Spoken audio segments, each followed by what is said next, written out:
안녕하세요. 오늘은 좀 특별한 자료를 함께 살펴보려고 합니다. 네, 설교 발췌문인데요. 아브람과 사라, 그러니까 100세, 90세의 아들 이삭을 얻는 그 이야기 있잖아요. 아주 익숙한 창세기 이야기인데 이 설교는 이걸 새벽 기도랑 연결해서 풀어내더라고요. 상당히 흥미로웠습니다. 사실 뭐 수천 년 전 이야기잖아요. 100세 노인에게 아들이 태어났다는 게 오늘 우리랑 무슨 상관일까 뭐 이런 생각도 들 수 있는데 그렇죠. 그냥 옛날 기적 이야기 아니냐 할 수도 있죠. 네. 근데 이 설교는 그게 아니라고 말합니다.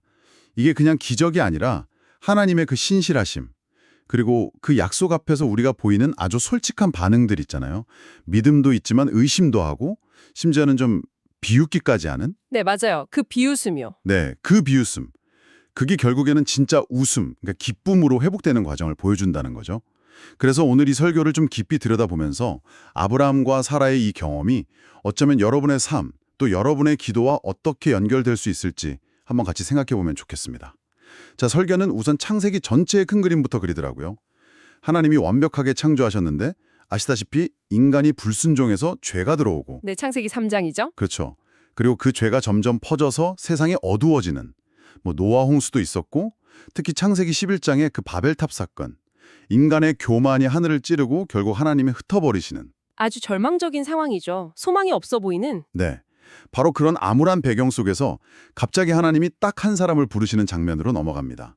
창세기 12장이죠. 아브라함. 네, 바로 그 지점입니다. 창세기 12장 1절에서 3절. 이게 이 설교의 어떻게 보면 핵심 출발점이에요. 하나님이 아브라함을 그냥 부르신 게 아니라 엄청난 약속을 주시잖아요. 내가 너로 큰 민족을 이루겠다. 네게 복을 주겠다. 네 이름이 창대해질 거다. 너는 복 자체가 될 거다. 와, 스케일이 엄청나네요. 네, 그리고 가장 중요한 거 땅의 모든 족속이 너로 말미암아 복을 얻을 것이다. 이게 그냥 아브라함 한 사람, 한 가족 잘 되게 해주겠다는 이야기가 아니라는 거죠. 온 인류를 향한 하나님의 구원 계획, 그 시작을 선포하시는 거예요. 우와.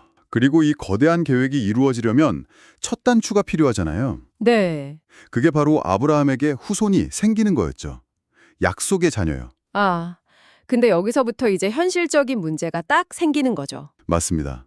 하나님이 이 엄청난 약속을 주실 때 아브라함 나이가 이미 75, 75세였고 아내 사라는 아이를 가질 수 없는 상태였다고 하죠. 네, 성경에 그렇게 기록되어 있죠. 시간은 계속 흐르는데 아이는 없고 근데 하나님은 또 창세기 15장에서 나타나셔서 하늘의 별처럼 많은 자손을 약속하시고 그렇죠. 반복해서 약속하세요. 아브라함도 처음에는 믿었겠죠.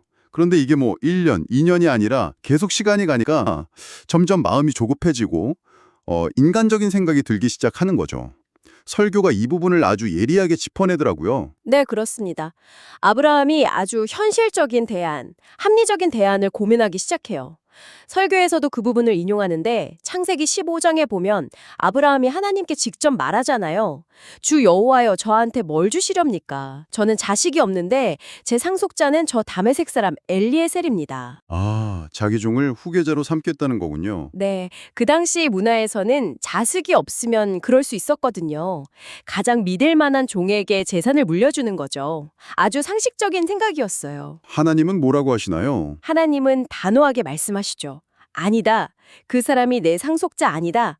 네 몸에서 날 자가 네 상속자가 될 거다. 와, 분명하게 선을 그으셨네요. 네, 그런데도 기다림은 계속된 거죠. 그래서 결국 다른 선택을 하게 되죠. 네, 10년이 또 흘렀어요. 아브라함이 85살이 됐을 때 이번엔 아내 사라가 먼저 제안을 합니다.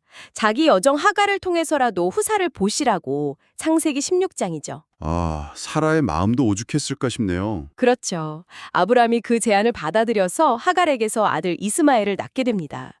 결국 10년이라는 기다림 끝에 하나님의 약속이 눈앞에 보이지 않으니까 인간적인 방법을 선택한 거죠. 설교는 바로 이 지점에서 우리한테 질문을 던지는 거예요. 혹시 당신도 하나님의 약속이나 뜻이 뭔가 불가능해 보일 때 아브라함처럼 눈앞에 보이는 엘리에셀이나 이스마엘, 즉 가장 현실적이고 합리적으로 보이는 그런 대안에 먼저 마음이 가고 있지는 않냐는 거죠. 좀 찔리는데요. 누구나 그럴 수 있죠. 그렇게 이스마엘을 낳고 또 시간이 한참 흐릅니다. 아브라함이 99, 사라는 89살이 되었을 때 네, 거의 뭐 포기했을 법한 나이죠. 그때 하나님이 다시 나타나세요. 이번에는 정말 구체적으로 약속을 주십니다. 네 안에 사라가 네게 아들을 낳을 거다. 이름은 이삭이라고 해라. 맞아요. 창세기 17장이죠. 심지어 시기까지 말씀하세요. 내년 이맘때. 와, 정말 구체적이네요. 그리고 이 약속이 확실하다는 증표로 할례를 명하시고요. 자, 24년 만에 듣는 약속입니다. 그것도 아주 구체적으로. 아브라함이 이번에는 정말 아멘 하고 믿었을까요? 설교는 뭐라고 하나요? 놀랍게도 아니었다는 거예요. 이번에도 온전한 믿음은 아니었다. 창세기 17장 17절을 보면 아브라함이 하나님의 말씀을 듣고는 엎드리긴 했는데 웃었대요. 웃었다고요? 네. 속으로 웃으면서 아니 100살 먹은 내가 어떻게 애를 낳아. 사라는 90살인데 어떻게 출산하겠어. 이렇게 생각했다는 거죠. 아, 겉으로는 경배하는 척했지만 속으로는 비웃은 거네요. 그렇죠. 불가능하다는 생각이 너무 강했던 거예요. 그래서 하나님한테 뭐라고 하냐면 이스마엘이나 하나님 앞에서 잘 살면 좋겠습니다. 이렇게 말해요. 아, 그냥 이스마엘로 만족하겠다는 거네요. 현실적인 아들. 네. 이미 얻은 아들 이 현실에 그냥 안주하고 싶었던 거죠. 아내 사라도 마찬가지였다면서요. 네. 창세기 18장에 보면 비슷한 장면이 나와요. 하나님인지 천사인지 세 사람이 아브라함을 찾아왔을 텐데 그때도 아들이 있을 거라고 다시 말씀하시거든요. 근데 사라는 장막 문 뒤에서 그걸 엿듣고 있었어요. 그녀도 속으로 웃으면서 내가 이렇게 늙었고 내 남편도 늙었는데 나한테 무슨 기쁨이 있겠어. 이렇게 생각했다는 거죠. 아, 부부가 똑같이 속으로 웃었네요. 네. 둘 다 자기들 나이, 신체적인 한계, 그 인간적인 경험과 상식에 딱 갇혀 있었던 거예요. 그래서 하나님의 능력을 제안하고 그 약속을 비웃었던 거죠. 여기서 설교가 이 비웃음을 현재 우리의 기도 생활과 연결하는 부분이 나오죠. 아, 이 부분이 정말 인상 깊었어요. 네, 바로 그 지점입니다. 설교는 이 아브라함과 사라의 웃음, 그러니까 불신에서 나온 그 비웃음 있잖아요. 이게 오늘 우리가 기도할 때 마음 상태랑 너무 비슷할 수 있다는 거예요. 아, 입으로는 막 전능하신 하나님, 뭐든지 하실 수 있는 하나님께 기도하고 소원을 말하면서도 마음 깊은 곳에서는 아, 이게 진짜 될까? 기도한다고 뭐 달라지나? 이런 회의감, 불신을 품고 있을 때가 많다는 거죠. 네, 그렇죠. 솔직히 그럴 때 있죠. 그러면서 동시에 기도 따로, 현실 따로, 현실적으로 가능한 대안들, 아브라함에게 엘리에셀이나 이스마엘이 있었던 것처럼 우리도 합리적인 방안들 막 찾고 거기에 더 마음을 두고 의지하려는 모습, 이게 바로 마음속의 비웃음 아니냐는 거죠. 혹시 여러분도 기도하면서 마음 한편에 이런 비웃음을 감추고 있지는 않으신지 한번 돌아보게 만들더라고요. 정말 생각해볼 문제네요. 그런데 하나님은 그들의 비웃음을 아셨을 텐데 약속을 그냥 거두시진 않으셨죠? 네, 포기하지 않으셨어요. 오히려 더 단호하게 말씀하시죠. 아브라함이 이스마엘이나 잘 살게 해주세요 하니까 하나님이 딱 잘라서 아니라 내 아내 사라가 아들을 낳을 거니 너는 그 이름을 이삭이라 하라. 이렇게 말씀하세요. 와, 그리고 사라가 속으로 웃은 것도 정확히 아시고는 여호와께 능하지 못한 일이 있겠느냐. 기한이 이를 때 내가 돌아올 텐데 사라에게 아들이 있을 거다. 이렇게 말씀하시면서 당신의 능력은 인간의 상식이나 한계를 훨씬 뛰어넘는다는 걸 다시 한번 깨우쳐 주시는 거죠. 하나님의 그 절대적인 능력과 신실하심을 강조하는 거군요. 네, 이 설교는 그걸 굉장히 강조합니다. 그리고 바로 이 지점에서 아까 말씀하신 새벽기도 개념이 등장하는 거죠. 네, 맞습니다. 여기서 새벽 기도는 단순히 새벽에 드리는 기도라는 시간적 의미를 넘어서는 거예요. 이 설교에서는 새벽 기도를 바로 이 하나님의 신실하심과 능력을 경험하는 어떤 상징적인 시간과 공간으로 해석합니다. 아, 상징적인 의미군요. 그쵸. 사실 뭐 기독교 전통 안에서 새벽 기도는 하루의 첫 시간을 하나님께 드리면서 그분의 도우심을 구하는 그런 중요한 신앙행위로 여겨져 왔잖아요. 네, 그렇죠. 이 설교는 그 배경 위에서 우리가 기도하면서 갖게 되는 그 기도한다고 뭐가 달라지겠어 하는 냉소적인 비웃음, 그 불신을요. 하나님께서 당신의 그 신실하심으로 마침내 진짜 웃음, 즉 이삭이죠. 기쁨과 약속의 성취로 바꾸시는 역사가 일어나는 특별한 시간, 그 시간으로 새벽 기도를 조명하는 거예요. 와, 비웃음이 진짜 웃음으로 바뀌는 시간이군요. 네, 왜냐하면 하나님은 약속하시고 그 약속을 반드시 지키시는 신실하신 분이기 때문이다. 이 믿음이 그 바탕에 깔려 있는 거죠. 그리고 그 믿음대로 드디어 역사가 이루어지죠. 창세기 21장의 시작이 정말 와, 극적이에요. 정말 그렇죠. 한번 들어보세요. 창세기 21장 1절과 2절인데요. 여호와께서 말씀하신 대로 사라를 돌보셨고 여호와께서 말씀하신 대로 사라에게 행하셨으므로 사라가 임신하고 하나님이 말씀하신 시기가 되어 노년의 아브라함에게 아들을 낳으니. 와, 말씀하신 대로가 3번이나 반복되네요. 네, 설교는 바로 이 반복에 주목합니다. 이게 우연이 아니라는 거죠. 하나님의 신실하심, 당신이 하신 약속은 어떤 상황에서도 인간이 믿든 안 믿든 비웃든 말든 상관없이 반드시 그리고 당신이 정하신 바로 그때에 정확하게 이루어진다는 것을 아주 강력하게 선포하는 문학적인 장치라고 보는 거예요. 하나님의 계획은 하나님의 말씀대로 진행된다는 거군요. 그렇죠. 인간의 반응과 상관없이요. 더 나아가서 성경 전체를 꿰뚫는 핵심 주제가 바로 이 말씀하신 대로 이루시는 하나님의 신실하심이다. 이렇게까지 설명을 하더라고요. 네, 맞습니다. 이 설교는 아브라함에게 주신 약속이 그냥 한 가정의 이야기가 아니라고 봐요. 성경 전체를 흐르는 하나님의 구원 역사의 시작점이라는 거죠. 창세기 12장의 그 약속, 네 씨로 말미암아 천하 만민이 복을 받으리라는 약속이 이삭의 출생으로 이제 구체화되기 시작해서 네. 이후에 이스라엘 민족이 만들어지고 출애굽하고 가나안 땅을 정복하고 다윗 왕조를 세우고 쭉 이어져서 마침내 그 약속의 궁극적인 성취, 예수 그리스도가 오시는 것까지 이어진다는 거예요. 마태복음 1장 1절. 아브라함과 다윗의 자손 예수 그리스도의 계보라. 바로 그거죠. 성경 전체가 하나님의 말씀하신 대로 그 약속이 성취되어 가는 아주 장대한 신실함의 파노라마다. 이런 관점인 거예요. 와, 정말 거대한 그림이네요. 그렇기 때문에 그 아들의 이름이 이삭, 즉 웃음이라는 게 더 의미심장하게 다가오는군요. 그 비웃음이 진짜 웃음으로 바뀌는 그 극적인 반전이 이름에 딱 담겨 있는 거잖아요. 정확합니다. 설교는 이삭의 이름 웃음이 그냥 아브람과 사라, 개인의 기쁨, 그걸 넘어서는 의미가 있다고 해석해요. 어떤 의미인가요? 우리가 에덴 동산에서 죄 때문에 잃어버렸던 거 있잖아요. 하나님 형상으로서의 참된 기쁨? 진짜 웃음. 그걸 하나님께서 아브라함의 약속된 후손, 즉 이삭, 그리고 더 나아가 궁극적으로 예수 그리스도를 통해서 인류에게 다시 회복시켜 주시겠다는 소망의 메시지가 담겨 있다는 거죠. 잃어버린 웃음의 회복. 네.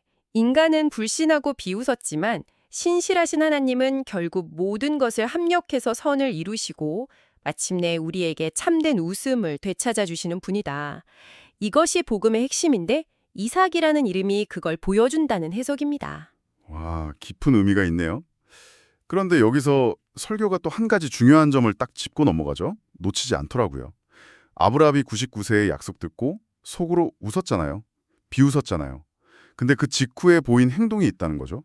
네, 그 부분이 이 설교의 적용점, 그러니까 우리 삶에 어떻게 연결될 수 있는지 보여주는 아주 중요한 포인트입니다. 아브라함이 분명 속으로는 웃으면서 불신했어요. 창세기 17장 17절에 나오죠. 그런데 하나님께서 이삭 약속과 함께 명하신 게 있었잖아요. 할례요. 네, 할례 언약. 거기에 대해서는 아브라함이 즉각적으로 순종했다는 사실이에요. 성경 기록을 보면 이에 아브라함이 하나님이 자기에게 말씀하신 대로 이날에 아들 이스마엘부터 시작해서 자기 집안의 모든 남자에게 할례를 행했다고 나와요. 말씀하신 대로 또 나오네요. 그렇죠. 아직 이삭이 태어나지도 않았어요. 여전히 마음 한구석에는 정말 될까 하는 의심이 남아 있었을지도 몰라요. 하지만 그는 하나님의 말씀하신 대로 순종하는 행동을 보였다는 거죠. 믿음의 행위네요. 네.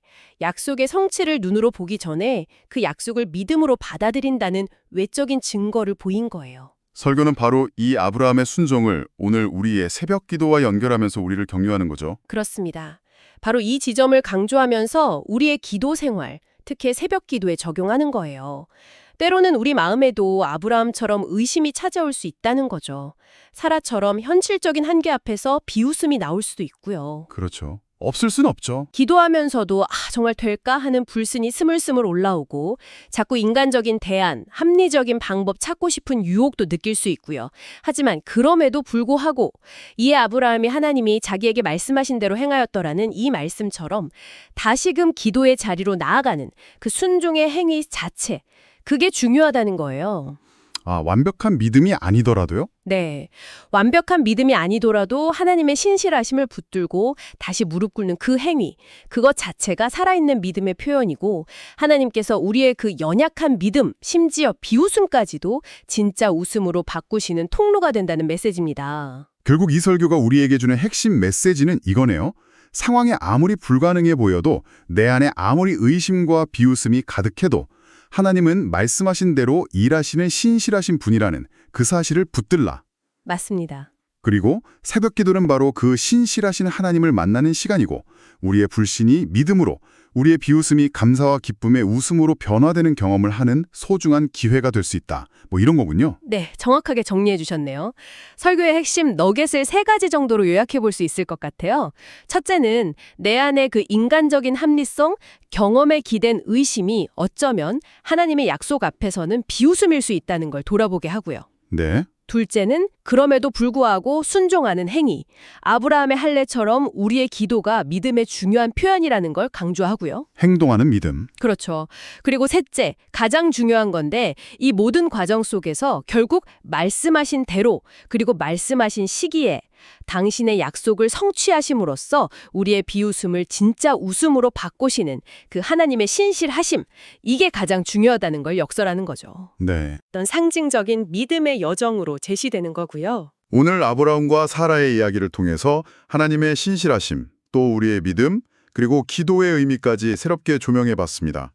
설교의 통찰처럼 우리의 비웃음이 진짜 웃음으로 바뀌는 그런 경험이 여러분의 삶에도 풍성이 있기를 바라면서 오늘 이야기를 마무리할까 합니다. 여기서 한 가지 더 생각해 볼 질문이 좀 남는 것 같아요. 네, 어떤 걸까요? 설교가 하나님의 신실하심과 함께 말씀하신 시기가 되어라는 구절도 강조했잖아요. 네, 그랬죠. 하나님은 약속을 반드시 지키시는데 그 언제는 전적으로 하나님의 때에 달려있다는 거잖아요.